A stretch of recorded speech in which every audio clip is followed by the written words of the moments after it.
আসসালামু আলাইকুম। আন্তর্জাতিক সংবাদে আপনাদেরকে স্বাগতম। শুরুতে জানিয়ে দিব সংবাদ শিরোনামের পরে বিস্তারিত। মধ্য ফ্রান্সে ইরানে কোনো প্রক্সি নেই, খামেনি। এরপরে জানিয়ে দিব ইরানের নিয়ন্ত্রিত হারিয়ে বাস খাদের 9 সেনা নিহত। আরও জানিয়ে দিব ইয়েমেনের দফায় দফায় বিমান হামলা যুক্তরাষ্ট্রের। আরও জানিয়ে দিব ইসরায়েলি হামলায় আরও 17 জন ফিলিস্তিনি নিহত, হাসপাতাল খালির নির্দেশ। সর্বশেষ জানিয়ে দিব ইয়েমেনে বিমান হামলা চালিয়েছে যুক্তরাষ্ট্র। এতক্ষণ পর্যন্ত শুনছিলেন সংবাদ শিরোনাম, এখন বিস্তারিত।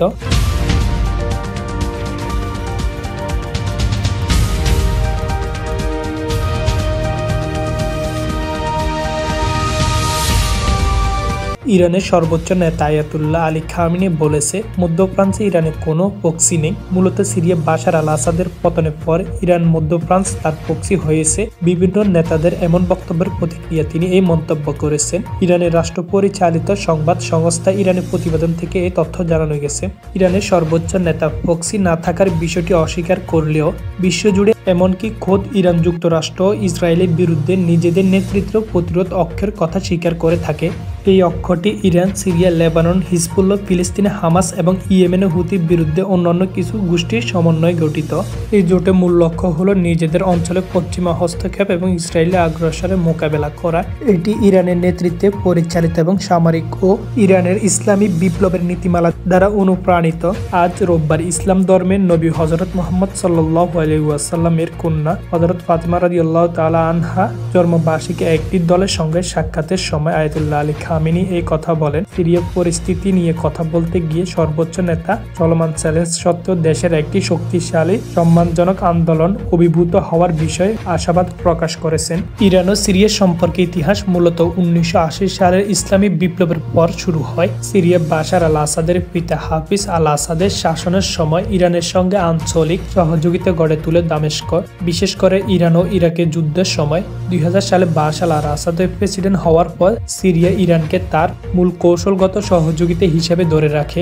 2011 সালে সিরিয়ার গৃহযুদ্ধ শুরু হলে ইরানের বাশার আল আসাদের শাসন রক্ষায় সামরিক সহায়তা প্রদান করেন। ইরান শিয়া মিলিশিয়া গঠন এবং প্রতিরোধ অক্ষ তৈরি করে, যা এখনও সিরিয়া ইরানের প্রভাব বজায় রাখছে। ইরান এবং মধ্য ফ্রান্সের রাজনীতি ইতিহাসে দীর্ঘ ও জটিল।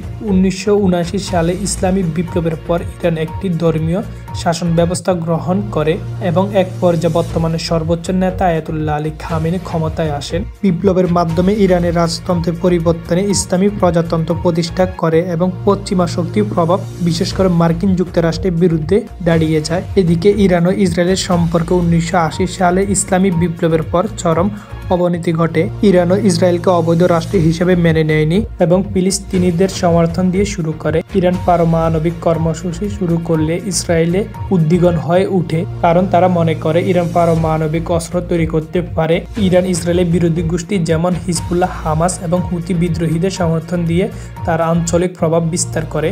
বর্তমানে ইরান ইসরায়েলের অস্তিত্ব অস্বীকার করে এবং ফিলিস্তিনিদের অধিকার প্রতিষ্ঠার জন্য সমর্থন জানায়। ইসরায়েল ও ইরানকে তার প্রধান শত্রু হিসাবে দেখে। ইরানের পশ্চিম অঞ্চলে একটি প্রত্যন্ত অঞ্চলে অন্তর্নগর বাস খাদে পড়ে 9 জন যাত্রী নিহত হয়েছেন। এছাড়া এই ঘটনা আহত হয়েছেন আরো 14 জন। রোববার 22 ডিসেম্বর দেশটির রাষ্ট্রীয় গণমাধ্যম বরাত এক প্রতিবেদনে এই তথ্য জানিয়েছে বার্তা সংস্থা এপি। প্রতিবেদনে বলা হয়েছে, রাজধানী তেহরান থেকে প্রায় 450 কিলোমিটার 280 মাইলের দক্ষিণ ও পশ্চিমে অবস্থিত দুর্গম পাহাড়ি এলাকায় শনিবার এই দুর্ঘটনা ঘটে। এতে ঘটনাস্থলে 6 জন নিহত হন।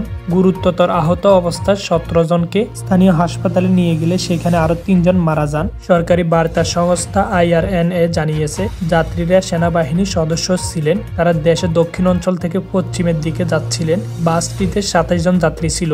পুলিশের ধারণা, চালক দ্রুত গতিতে গাড়ির নিয়ন্ত্রণ হারিয়ে ফেলেছে, যার ফলে বাসটি গিয়ে খাদে পড়ে। উল্লেখ্য, বিশ্বের সবচেয়ে খারাপ ট্রাফিক নিরাপত্তার রেকর্ড রয়েছে ইরানে। দেশটিতে বছরে প্রায় 17,000 মানুষ সড়ক দুর্ঘটনায় মৃত্যু হয়। ইয়েমেনের রাজধানী সানায় কয়েক দফায় বিমান হামলা চালিয়েছে যুক্তরাষ্ট্র।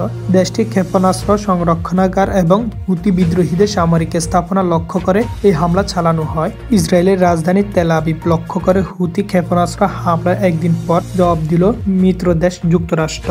স্থানীয় সময় শনিবার 21 ডিসেম্বর ইয়েমেনের সানায় হুতিদের ড্রোন ও স্থাপনা লক্ষ্য করে কয়েক দফায় বিমান হামলা চালানো হয় মার্কিন সামরিক বাহিনী। সংবাদ মাধ্যম BBC জানিয়েছে, বিমানটি ইয়েমেনে হামলা বহনে ছিল না তা স্পষ্ট নয়। এই 2 দুইজন শত্রু নিরাপদে বের হতে পারলেও একজন কিছুটা আহত হয়েছেন। যুদ্ধবিরতির আলোচনার মধ্যে গাজা হামলা জোরদার করেছে ইসরায়েলি বাহিনী। উপত্যকাটি জুড়ে ইসরায়েলি অব্যাহত হামলায় আরও 17 জন ফিলিস্তিনি নিহত হয়েছেন। এছাড়া গাজা সিটির উত্তরে একটি হাসপাতালে খালি করার নির্দেশ দিয়েছে ইসরায়েলি সামরিক বাহিনী। রোববার 22 ডিসেম্বর বার্তা সংস্থা রয়টার্সের প্রতিবেদনে এই তথ্য জানানো হয়েছে। গাজা স্বাস্থ্য মন্ত্রণালয় জানিয়েছে গাজা সিটিতে পরিবারগুলোর জন্য অব্যাহত সুমা বিন নুসাইর স্কুলে ইসরায়েলি বাহিনী হামলায় শিশুসহ 8 জন নিহত হয়েছেন। এক বিবৃতিতে ইসরায়েলি সেনাবাহিনী দাবি করেছে স্কুলের ভিতরে অবস্থিত একটি কমান্ডো সেন্টার থেকে পরিচালিত হামাস সদস্যদের লক্ষ্য করে এই হামলা চালানো হয়েছে। হামাস সেখান থেকে ইসরায়েলি বাহিনীর বিরুদ্ধে হামলার পরিকল্পনা করেছিল বলে জানায় ইসরায়েল। গাজা চিকিৎসকদের বরাত দিয়ে রয়টার্স বলেছেন গাজা সিটিতে একটি বিমান হামলায় 4 জন ফিলিস্তিনি নিহত হয়েছেন। প্রতিবেদনে বলা হয়েছে মিশরের সীমান্ত বরাবর দক্ষিণ গাজা কৌশলগতভাবে গুরুত্বপূর্ণ ভূখণ্ডে ফিলাডেলফি করিডোরের ইসরায়েলি সামরিক উপস্থিতি অব্যাহত রাখার অত্যন্ত প্রধান সমস্যা। ওই কর্মকর্তা বলেন যুদ্ধবিরোধী চুক্তিতে গাজার সঙ্গে ইসরায়েলের সীমান্তে কয়েক কিলোমিটার এলাকায় একটি বাফার জোন তৈরির সম্ভাবনা রয়েছে। ইসরায়েল ওই অঞ্চলে সামরিক উপস্থাপনা বজায় রাখবে। এসব বিষয় সমাধান হলে 3 ধাপে যুদ্ধবিরতি চুক্তির কয়েকদিনের মধ্যে হতে পারে। ইরানের সমর্থিত ইয়েমেনের বিদ্রোহী গোষ্ঠী হুতিদের সামরিক স্থাপনা লক্ষ্য করে বিমান হামলা চালানোর দাবি করেছে যুক্তরাষ্ট্র। শনিবার মার্কিন সামরিক বাহিনী এক এক্সপার্টে ইয়েমেনের রাজধানী সানা হুতিদের বিরুদ্ধে হামলার দাবি করা হয়েছে। মার্কিন সামরিক বাহিনী বলেছে সানা হুতিদের ক্ষেপণাস্ত্র গুদাম এবং কমান্ডো সেন্টারকে নিখুঁত নিশানা করা হয়েছে। ইসরায়েলের বাণিজ্যিক নগরী তেল আবিবে হুতিদের বিদ্রোহীদের হামলায় কয়েকজন আহত হওয়ার পর সানা পাল্টা ওই হামলা চালানো হয়েছে। এর আগে তেল আবিবে ক্ষেপণাস্ত্র হামলা চালায় ইরানও সমর্থিত হুতি বিদ্রোহী গোষ্ঠীরা।